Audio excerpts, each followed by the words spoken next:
आज का दिन गुड फ्राइडे के नाम से जाना जाता है। सारे विश्व के अंदर आज का दिन बड़ी गंभीरता के साथ लोग मनाते हैं और इस दिन में ये दिन द डे ऑफ क्रॉस भी कहलाता है।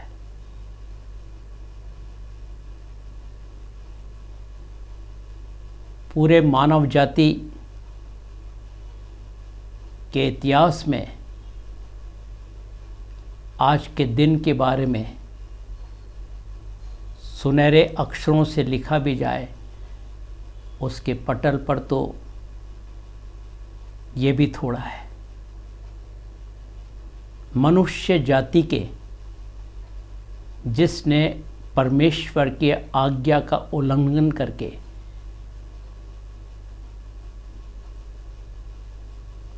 पाप कमाया और पाप के द्वारा इस जगत में मृत्यु आई और ये मृत्यु सारे मनुष्यों के अंदर फैल गई।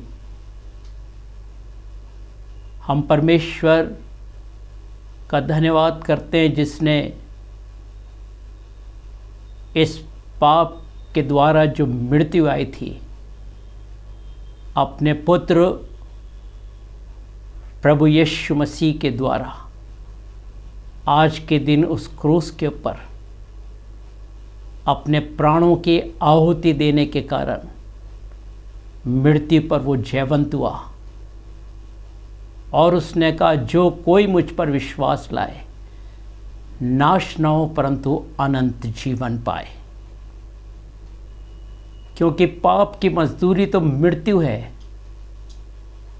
लेकिन परमेश्वर का वरदान हमारे प्रभु मसीह यीशु में अनंत जीवन है। हम देखते हैं कि आज मनुष्य मृत्यु का सामना कर रहा है और अनगिनत लोगों को इस मृत्यु ने ढस लिया है। लेकिन धन्यवाद हो आज के दिन इस क्रूस के लिए जिस पर प्रभु यीशु मसीह ने जिसको मृत्यु पर जय मिली थी उस शैतान को निकम्मा कर दे, यानी उसको हरा के उसके सर को कुचल कर और मृत्यु पर, पाप पर और शैतान पर उसने जय पाई और जो उस पर विश्वास करते हैं उनको भी वो ये विजय और ये जय देता है। क्योंकि उसके वचन में लिखा है, ढाढ़स बांधो, संसार में तो तुम्हें क्लेश होता है लेकिन मैंने संसार को जीत लिया। और संसार में यही तीन चीज है, पाप है, आँखों की अभिलाषा, शरीर की अभिलाषा जो संसार को बताती है, और शत्रु शैतान जो मनुष्यों का विरोधी और शत्रु है।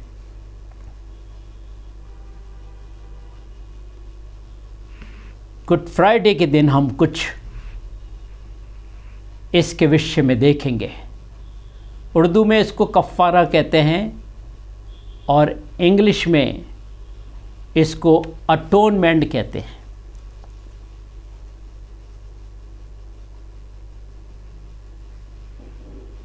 What is purpose of atonement? ये प्रायश्चित जैसा पहला यूहन्ना 2 अध्याय उसके दूसरे पद में लिखा है, और वही हमारे पापों का प्रायश्चित है और केवल हमारे ही नहीं वरन सारे जगत के पापों का भी। सारे जगत के पापों का भी उसने प्रायश्चित आज के दिन किया।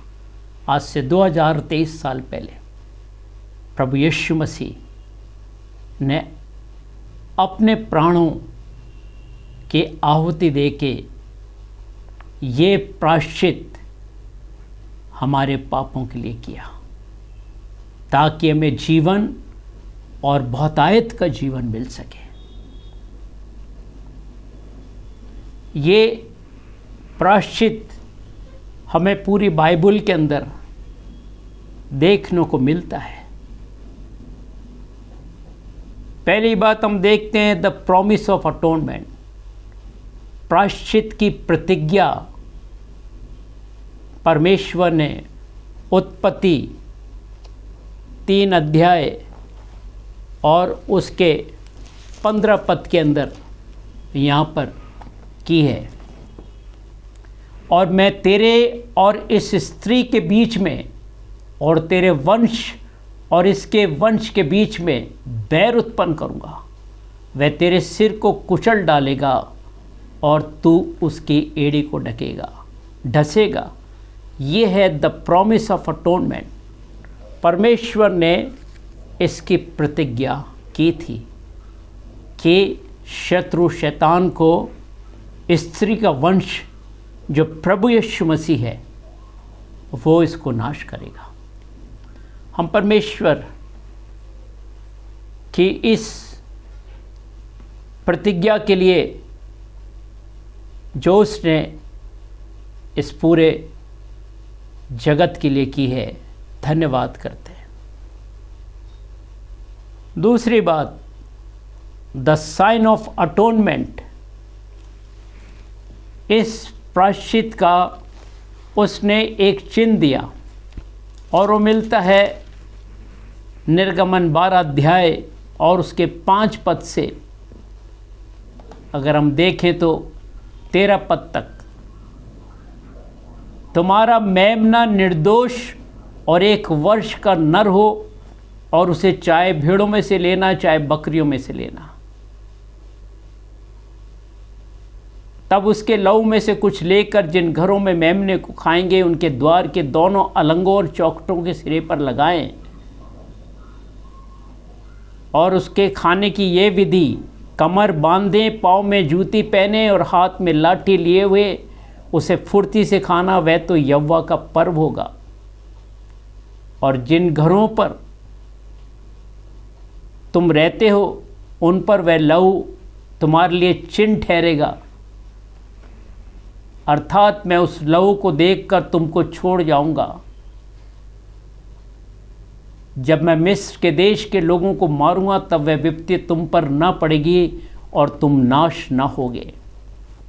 देखिए, हम परमेश्वर का शुक्र करते हैं। ये एक साइन, उसने एक निशान प्रायश्चित का हमें यहाँ बताया।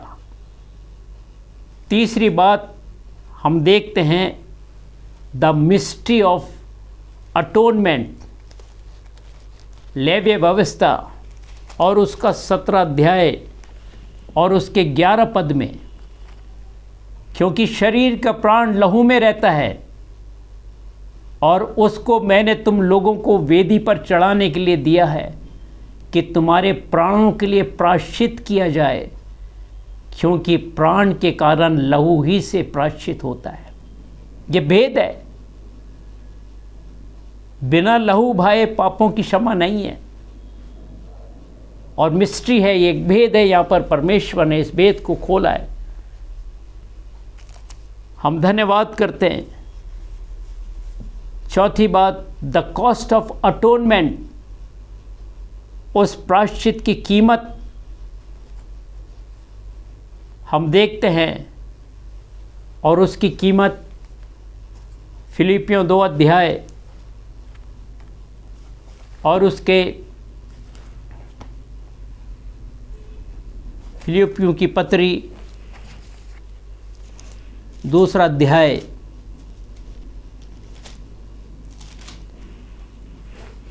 और उसके 6 पद से, जिसने परमेश्वर के स्वरूप में भी होकर परमेश्वर के तुल्य होने को अपने वश में रखने की वस्तु ना समझा और अपने आप को ऐसा शून्य कर दिया, दास का रूप धारण किया और मनुष्यों की समानता में हो गया और मनुष्य के रूप में प्रकट होकर अपने आप को दीन किया और यहाँ तक आज्ञाकारी रहा कि मृत्यु, हाँ क्रूस की मृत्यु भी सह ली। इस कारण परमेश्वर ने उसको अति महान भी किया और उसको वह नाम दिया जो सब नामों में श्रेष्ठ है। दुनिया की सारा सोना, चांदी, हीरे, जवाहरात, मोती एक तरफ रख दो, तब भी वो प्रायश्चित की कीमत अधूरी थी। और प्रभु यीशु मसीह ने यहाँ पर हमारे लिए कीमत चुकाकर अपने आप को शून्य कर दिया।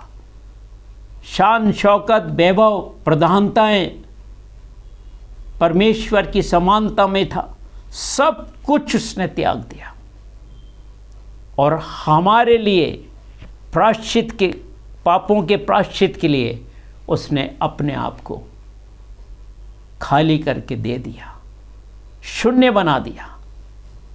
ये कॉस्ट क्या है? कॉस्ट के अंदर 4 लेटर होते हैं, COST। पहला है कंप्लीट कमिटमेंट, जो अभी हमने फिलिपियों में पढ़ा, पूरा समर्पण उसका। और उसने दूसरा, O stand for omitted the principalities and authorities.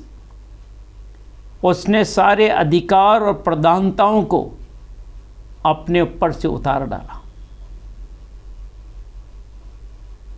तीसरा, एज सुपीरियरिटी लॉस्ट, फिलिपियों 2:6।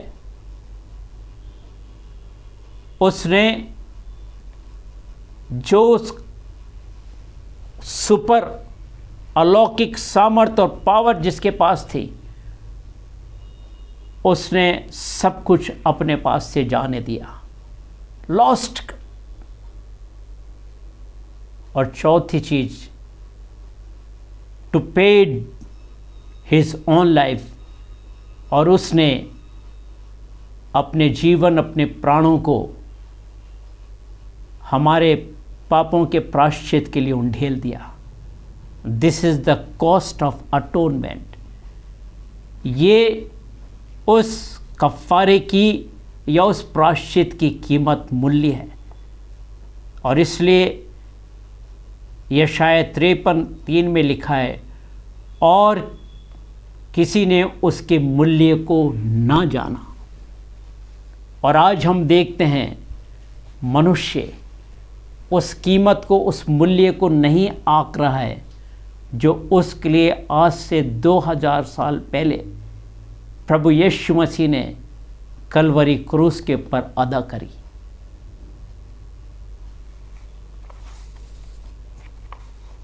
पांचवी बात है पावर ऑफ अटोनमेंट, मतलब उस प्रायश्चित की सामर्थ्य। हम देखते हैं यूहन्ना रचित सुसमाचार और उसके 19 अध्याय के अंदर कि किस तरीके से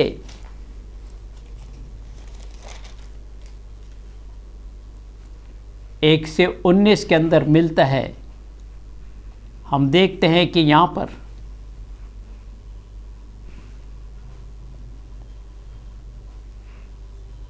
यीशु मसीह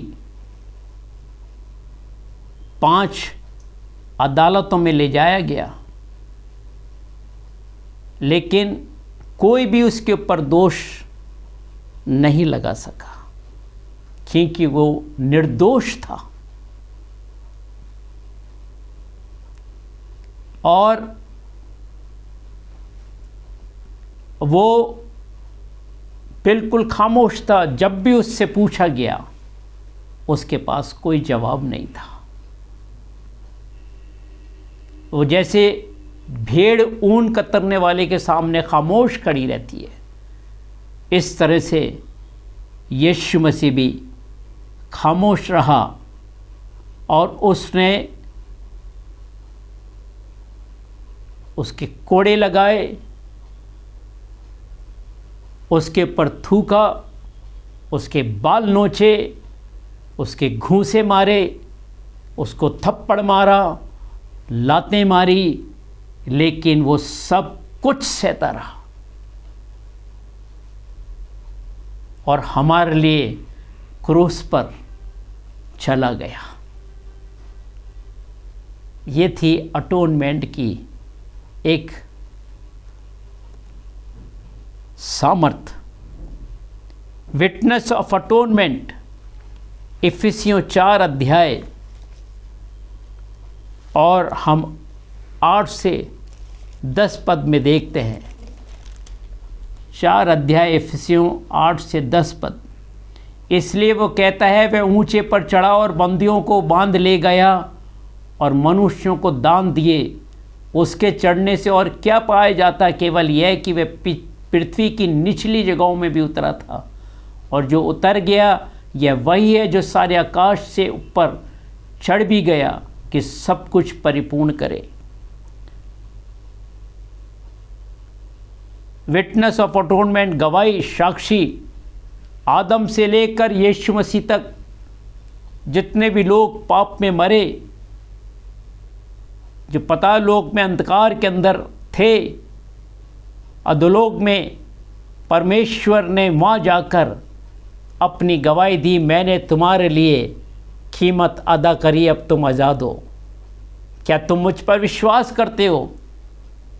और उन्होंने उस पर विश्वास किया और वो यीशु मसीह उनको पैराडाइज में ले गया। अपने पिता के उस सारे कार्य को उसने पूरा किया। और हम देखते हैं रिजल्ट ऑफ अटोनमेंट, तीसरे दिन वो मृतकों में से जी उठा। और हम देखते हैं लूका 24:6 के अंदर, वहाँ पर यही बात है। लूका 24 और 6 पद में, वह या नहीं है परंतु जी उठा, स्मरण करो कि उसने गलील में रहते हुए तुमसे क्या कहा। रिजल्ट ऑफ अटोनमेंट, प्रायश्चित का रिजल्ट, प्रतिफल जो उसने दिया, जो उसने किया, जैसा उसने कहा कि मैं यरूशलेम जाऊंगा, पुरनियों और शास्त्रियों के हाथ पकड़ाए जाऊंगा और मैं क्रूस पर चढ़ाए जाऊंगा, लेकिन तीसरे दिन फिर मृतकों में से जी उठूंगा, वचन के अनुसार। हम धन्यवाद करते हैं। ये प्रायश्चित हम देखते हैं, प्रायश्चित जो है यीशु मसीह के जीवन का लक्ष्य था, निशान। हम देखते हैं मत्ती 16:21 के अंदर, अवश्य है कि मैं यरूशलेम में मार डाला जाऊं और तीसरे दिन फिर जी उठूं। ये उसका लक्ष्य था, एम जिसको कहते हैं। हम परमेश्वर का धन्यवाद करते हैं कि प्रायश्चित ऐसे नहीं दे दिया उसने, लेकिन पिता की हर एक इच्छा को पूरा करते हुए उसने प्रायश्चित के कार्य को पूरा किया। दूसरी बात, प्रायश्चित यीशु मसीह के जीवन का एक मकसद था। यूहन्ना 1:29 में यूहन्ना बपतिस्मा देने वाला कहता है, देखो ये परमेश्वर का मेमना है जो जगत के पाप को उठा ले जाता है। जगत के पाप को उठा ले जाता है, ये परमेश्वर का मेमना है। अभी हमने निर्गमन में देखा था, मेमना जबा करना, उसके लहू को अपने फाटकों पर लगा देना, अर्थात मृत्यु का फरिश्ता जब आएगा तो जिनके फाटकों पर लहू का निशान होगा वो सब बच जाएंगे। और आज यीशु मसीह का लहू कलवरी से जारी है, और जो भी यीशु मसीह के लहू के अंदर धुलते हैं, हम विश्वास करते हैं, अपने पापों को मानते हैं, अंगीकार करते हैं, यीशु मसीह प्रभु और हमारा उद्धार करता है, हम भी इमैनुएल के लहू से धोकर शुद्ध और पवित्र किए जाते हैं। तीसरी बात, कफ़ारे के लिए परमेश्वर ने उसको भेजा। पहला यूहन्ना 4:10 हमारे पापों के प्रायश्चित के लिए उसने अपने पुत्र को भेजा। हम धन्यवाद करते हैं प्रभु का कि सचमुच में वो आया इसीलिए था कि इस संसार के पापों के लिए प्रायश्चित दे, क्योंकि परमेश्वर मनुष्य के साथ फिर से संगति करना चाहता था। जो आदम हवा के अनाज्ञाकारिता के द्वारा टूट गई थी, वो यीशु मसीह के क्रूस के द्वारा फिर जोड़ी जाती है। हम देखते हैं पांचवी बात, प्रायश्चित के द्वारा शैतान के कामों को वो नाश कर दे। पहला यूहन्ना 3:8 इसलिए आया कि शैतान के कामों को नाश करे, उसकी शक्ति को कुचले, मृत्यु को हरा दे, पापों से छुटकारा मिले और हम परमेश्वर की संतान बनकर उस पर विश्वास लाकर उद्धार का जीवन प्राप्त कर सके। छठी बात, प्रायश्चित के द्वारा मौत से हमें छुड़ा ले। इब्रानियों 2:14-15 जो जीवन भर मृत्यु के दासत्व में फंसे थे, उन्हें छुड़ा ले, जिसे उसके ऊपर शक्ति मिली थी, अर्थात मृत्यु पर, उसको हमेशा के लिए शैतान को निकम्मा कर दे, उसको हरा दे। देखिए, परमेश्वर का उद्देश्य मनुष्य जाति के लिए, और आज भी मनुष्य इस बड़ी सच्चाई से अनभिक्ष है, नहीं समझ रहा है। छठी बात, कफ़ारे के द्वारा हमें मोल लेके व्यवस्था के श्राप से छुड़ाया।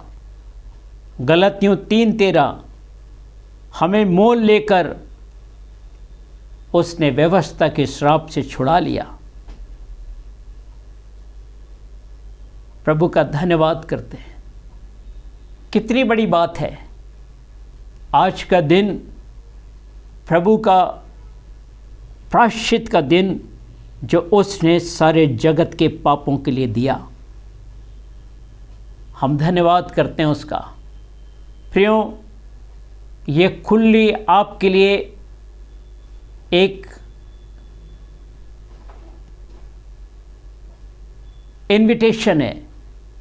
जो कोई उस पर विश्वास लाए, उसके इस प्रायश्चित के ऊपर, इस कफ़ारे के ऊपर, इस अटोनमेंट के ऊपर, वो निश्चय जीवन और बहुतायत का जीवन पाएगा। प्रभु हमसे यही चाहता है कि हम परमेश्वर की उन बातों को जानें जो परमेश्वर ने हमारे लिए रखी है। परमेश्वर के पास आएं, और आज परमेश्वर आपको अपना पुत्र बनाना चाहता है, और जो कोई इस पर विश्वास करेगा वो नाश नहीं होगा, परंतु अनंत जीवन पाएगा। आज के लिए इतना ही। परमेश्वर इस वचन के द्वारा हम सबों को आशीष दे। आमीन।